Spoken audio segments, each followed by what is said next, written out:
In the latest example of government bureaucrats attempting to take over our lives, the CDC has added an experimental treatment to their Vaccine for Kids program. This program provides eligible children free vaccines.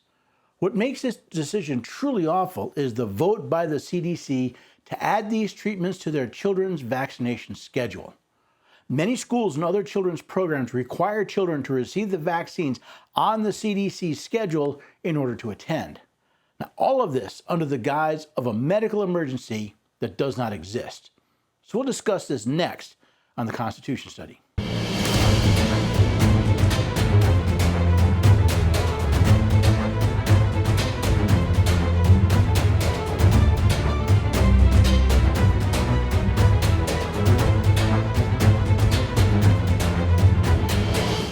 Hello there, everyday Americans. Paul Engel here with the Constitution Study. This is where we read, we study the Constitution, we teach the rising generation to be free, and I am glad you could join me today.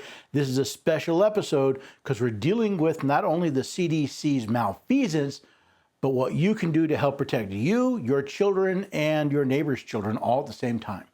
I'll talk about that more at the end of the episode, but for now, let's just look at how evil the CDC has become. COVID-19 has been a blessing for the tyrants and thugs that believe they know better than you how you should live your life. Sure, in the first few weeks, when we still didn't know much about this novel coronavirus, we were willing to follow recommendations from those we thought were experts. Then those recommendations became mandates. Suggestions became orders, and bureaucrats, many of whom who have never treated a patient, much less one with COVID-19, started claiming they were the science, and anyone who disagrees with them wanted to kill grandma. All of this was justified by COVID-19 being a public health emergency. Since then, more and more evidence has shown that COVID-19 was never a public health emergency, since only a very small demographic of the population was ever truly at risk of hospitalization and death. Yet the state of emergency still exists. Doctors who treat patients quickly came up with a treatment regime using medicines that have been safely administered to humans for decades. Yet those doctors and their treatments were shunned by many in the medical community, especially those in the medical bureaucracy. In their place, we were promised a panacea, a vaccine that would stop the spread of COVID-19 and release us from the tyranny of this public health emergency. However, we soon found out that the vaccine is not legally a vaccine, at least as defined in the Free Legal Dictionary. A preparation of a weakened or killed pathogen, such as a bacterium or virus, or of a portion of therapogenic structure that is administered to prevent or treat infection by the pathogen and that functions by stimulating the production of an immune response. A preparation from the cowpox virus that protects against smallpox when administered to an individual. Instead of a vaccine, these treatments are gene therapy. Even worse, they are based on an experimental mRNA technology never tested in humans. That is, never tested until it was pushed on the entire world population. Reports of rushed tests, fraudulent testing methodologies, and the hiding of information regarding adverse effects further show the dangers of what these bureaucrats have wrought. Schools were shut down, claiming it was dangerous for even asymptomatic children to gather since they may spread the virus to the more susceptible. Yet there was no evidence that children spread the disease. Now, those very same bureaucrats who promoted a public health emergency that wasn't an emergency pushed an experimental treatment without safety testing on unsuspecting people. They also demanded that millions of Americans become medical test subjects in order to keep their jobs, and now want to pressure parents to allow them to experiment on their children as well. Now, throughout this scamdemic, the one constant seems to be ignoring the distinctions in how this virus treats different demographics. The CDC's data showed that the old and those with serious pre-existing conditions are the only groups at risk of serious consequences from the infection. Those least at risk are the young.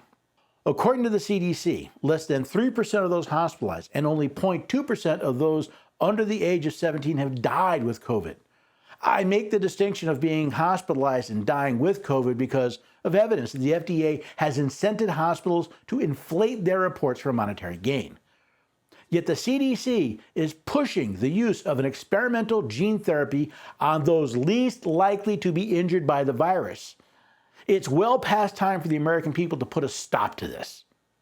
No mRNA-based treatment currently available in the United States has been fully licensed by the Food and Drug Administration. Rather, they are offered under an emergency use authorization. The U.S. law authorizing the Secretary to issue an EUA states that, among other things, that there is no adequate, approved, and available alternative to the product for diagnosing, preventing, or treating such disease or condition. There was evidence, both scientific and anecdotal, that both hydroxychloroquine and ivermectin were adequate and available alternatives.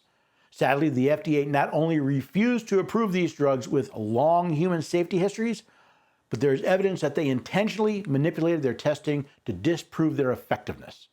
Furthermore, Moderna officials have testified in front of European Union committees that their product was never tested for efficacy. In October 2022, the CDC's Advisory Committee on Immunization Practices voted unanimously to add the COVID-19 vaccine to their child immunization schedule. This despite the fact that the sum total testing of the children dose of the vaccine was on 8 mice. The CDC child immunization schedule is used by many schools and other youth programs as a list of vaccinations they require before a child can participate. This means the CDC is not only recommending an untested, unnecessary, and experimental treatment be part of the standard immunization for all children, they are making it a requirement for attendance in many schools. All of this is a violation of the Nuremberg Code. This is a code of medical ethics developed after the Nazi atrocities of World War II, specifically to protect people from the abuses of human medical testing. The very first point of the code is the voluntary consent of the human subject is absolutely essential. This means the person involved should have legal capacity to give consent, should be so situated as to be able to exercise free power of choice without the intervention of any element of force, fraud, deceit, duress, overreaching, or other ulterior form of constraint or coercion, and should have sufficient knowledge and comprehension of the elements of the subject matter involved as to enable him to make an understanding and enlightened decision. This latter element requires that before the acceptance of an affirmative decision by the experimental subject, there should be made known to him the nature, duration, and purpose of the experiment, the method and means by which it is to be conducted, all inconveniences and hazards reasonably to be expected, and the effects upon his health or person which may possibly come from his participation in the experiment. Now, because of the utter disregard the CDC has shown for medical ethics and the safety of the American people, it is time to stop trusting these bureaucratic agencies and restore medical decision-making power to we the people. With all this data, the CDC is still recommending that children as young as 6 months be required to take this experimental gene therapy as a condition of participation in many government-funded programs. Should your school district require that their students follow this schedule, they would be coercing parents into having their children experimented on for no medically sound reason. Since children have not been shown to transmit the disease without symptoms, then vaccination for COVID-19 is not a public health issue, and there's no reason to require it. Since children are not generally at risk from COVID-19, there is no medical reason to require them to be inoculated either. For this reason, I believe everyone, especially parents, should push their state legislatures to pass the Save Our Children from Medical Experimentation Act. I created this draft legislation to help people across the country discuss this with their legislators. The operative language is simple. It prohibits any state, office holder, agency, school, or program accepting state dollars from requiring vaccination, immunization, or inoculation of minors based on the CDC's immunization schedule. It also prohibits any state office holders, agencies, schools, and programs accepting state dollars from requiring the use of a product licensed under an emergency use authorization by the FDA. Pretty simple stuff. This sample legislation, which I'll include links to, should help you work with your state legislature to protect your children from this abusive and corrupt federal bureaucracy. I've been saying for quite some time that the solution to many of our problems is local, not national.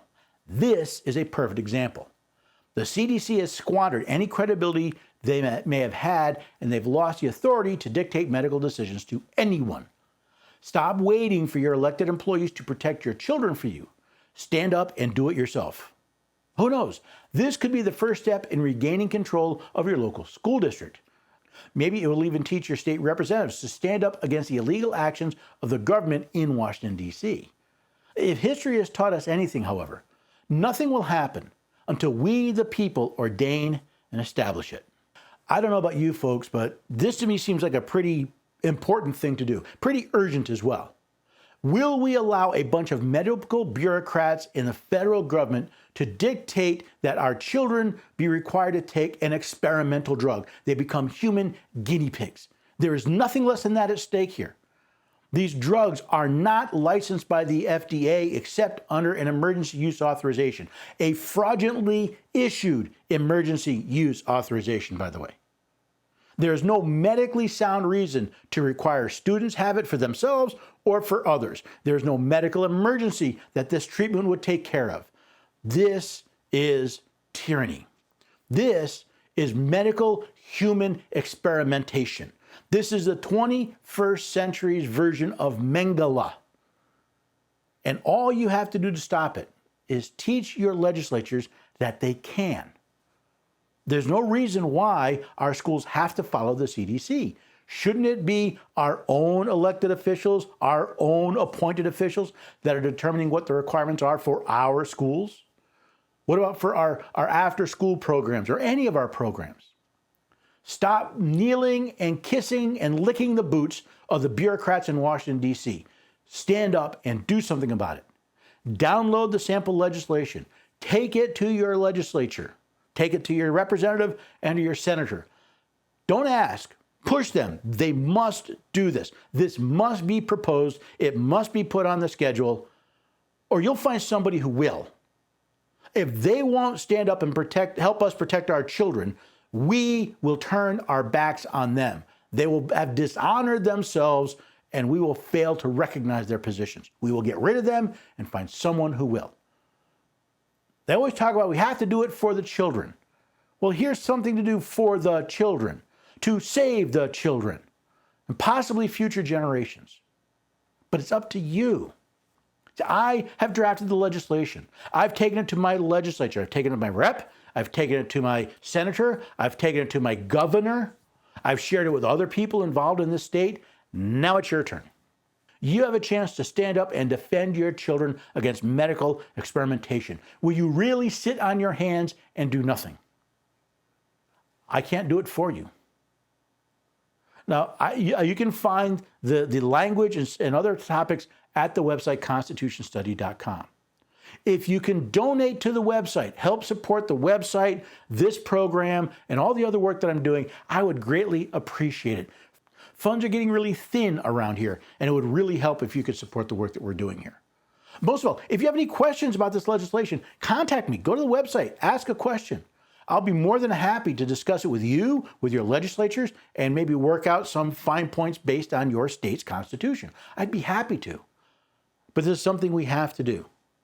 If we will not stand up and defend our children from medical experimentation, then they will have every right to curse us when they grow up, especially if there's some serious consequences to this rush to insanity.